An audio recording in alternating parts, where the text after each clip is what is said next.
spent the last 20 years analyzing the global restaurant business from the inside out. I've studied the consumer habits and actions that feed this business every day. Innovation is found in places where few might look. It's where the real heartbeat of the restaurant business lies.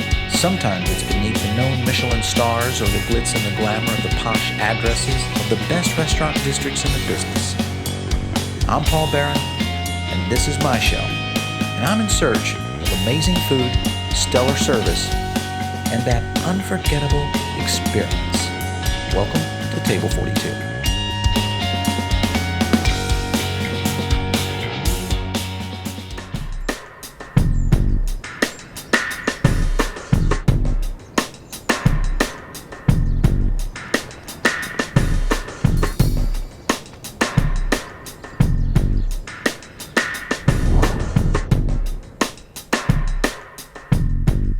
All right, so here we are tonight at the Iron Gate in Washington, D.C., another top 25 on the Foodable list.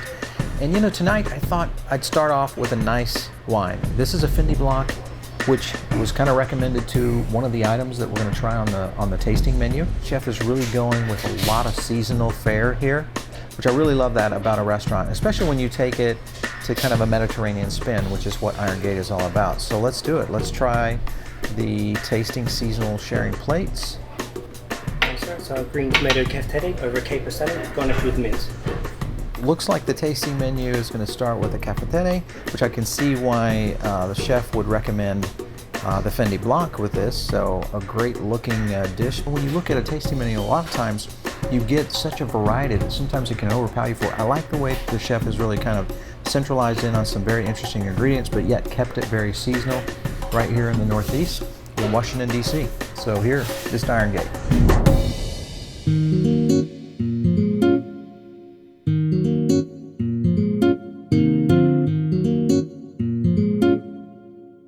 All right, so here we are at Iron Gate in the back of house, actually kind of in a very special room you guys have that is overlooking this really grand interior dining area, which you guys have several different parts here, Chef, so this is gonna be fun. Yeah, this actually used to be a horse stable for the main house. I know, I saw that. All right, Chef, let's crack into the menu items we're gonna look at tonight. What is the first dish we're gonna take a look at So today? the first dish we're gonna do is one from the more casual menu.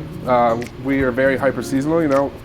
We wait until my farmers come with local ingredients and then we put them on the menu. So we actually, I planned on doing a different dish, but my farm brought asparagus this morning, so we're gonna do this dish for you. So we got asparagus, we're gonna toss it with a little olive oil, salt and pepper. And what we're gonna do is take some asparagus, real simple, take some asparagus,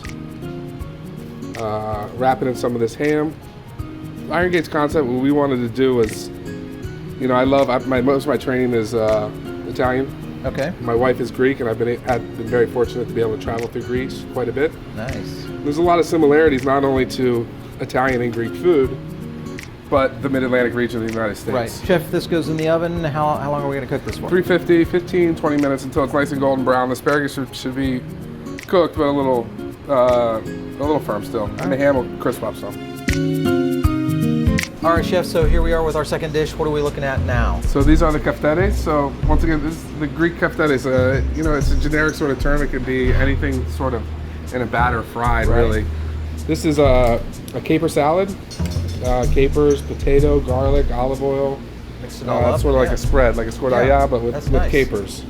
So this is a very popular dip on the island that my wife is from, Syros. Right. So we just put a little bit down, put the keftedes on the sauce. Those are gorgeous. Really nice piece. Put a little capers for garnish. And then there's quite a bit of mint inside there, so we garnish it with a little fresh mint, if it doesn't stick to my finger.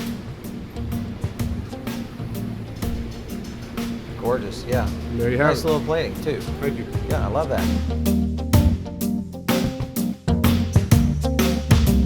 All right, Chef, so here we are with your lamb dish, and man, looks like some really great ingredients here, and a lot of them. Yes. So we took a play on a traditional tartare. We get a local lamb from a co-op of Amish farms in Pennsylvania. Nice. We take the saddle, we make pancetta out of the belly, and then we use the loin and the tenderloin for the tartare. So Great. lamb. Set that up in there. Minced shallot that's been run under hot water just a little bit to take some of the bite out. Olive oil.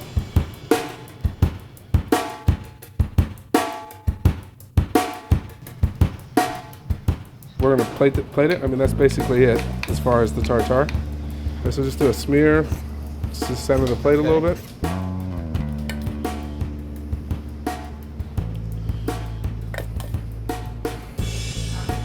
Looks great. So that's the tartare.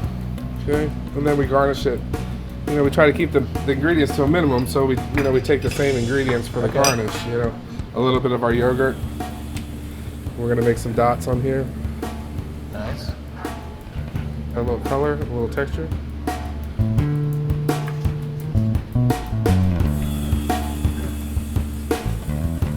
Carrot tops. Really just using it all. Yeah, I mean, if we're gonna get the ingredient, it makes sense for us to. Yeah. Well, I like the use way the whole that you're thing. using the lamb up as well. I mean, you've got so many different ways you can go with that, so that's great. And then we just finish it with a little maldon for some crunch and a little more salt too. Beautiful. Hey, thanks for letting us stop in the back of your kitchen tonight. It's been amazing. Well, thank you for having us. All right, come by.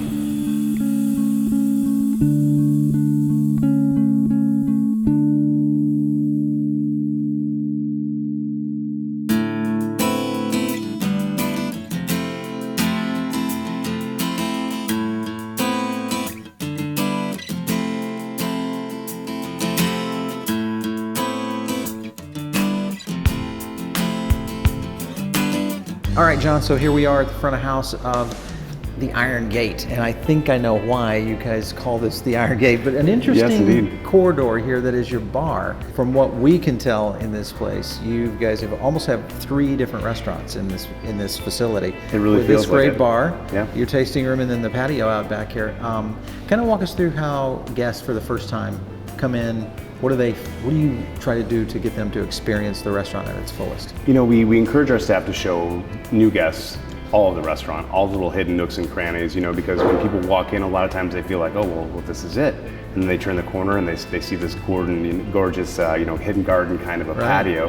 And then they're like, what's behind that wooden door there? And then you walk into this other space and it's the fine dining tasting room. They're like, wow, you know, I never would have expected this, you know? Yeah. So do you find guests that come in here, okay, for certain nights it's bar food, or I'm going to do a nice cocktail and small bites, and then next night it's with my wife or friends out on the patio? Do you feel people really use the restaurant that way? We do, and we encourage that because we've got a lot of people in the neighborhood that come by on a regular basis, either for lunch or for dinner, and sit at the bar and have some small bites and cocktails. Or we have people that come 2-3 times a week just for the patio. Groups for happy hour after work, in the neighborhood coming in for that. And then, people doing the tasting menu. It's one of the things, we really encourage people to have a great time out here and really hope that they do and then see that and want to experience that as well. And, when you have different concepts within the same space, it's having people understand where they're sitting and what they're eating, and that's been, fun to try and navigate. But, nothing that's been a challenge that's been anything other than fun. This space is just fantastic. Yeah. The wine list is very almost exotic in a way. What was the inspiration behind the wine here? Well, Brent Cole, who's our wine director, really wanted to focus on wines that you don't necessarily get to see, some varietals or wines from areas you don't get to see. So focus really heavily on southern Italy and Greece, and so it really gives us an opportunity to showcase those wines that he gets in, and he gets things in that no one else in DC can get their hands on. He's developed some really fantastic relationships with the people that are producing these wines in both those areas, and has taken several trips to go and visit the wineries and the winemakers themselves, and so really has been able to bring in product that's fantastic. Yeah, and that's usually where I see restaurants fall down, is usually on the wine list. It's either one, they're challenged with trying to find a wine that really does a good job with pairing, or trying to find something that's very unique and different that, because guests today are so educated in food and in culinary. It takes a lot to kind of go above someone's, knowledge in some cases of wine. I'm not saying that I'm an expert, but what I always look for, whether it's a Willamette Valley Pinots or certain kind of coastal wines, Do you find guests when they come in and look at that wine list, they're just like, wow, this is completely something I've never seen before? It's great because I've had people come in that are very wine educated and know their wines, know what they're looking for, know the flavor profiles that they want, but say, I've never seen these. Yeah. You know, so it's really, you know, all the way around. The space is unique, the wines are unique, the food is unique, so it's really an experience. Yeah, well, great matchup. Thanks so much for letting us stop in here at Iron Gate. It's a pleasure to have you. It has been a blast. Thanks so much.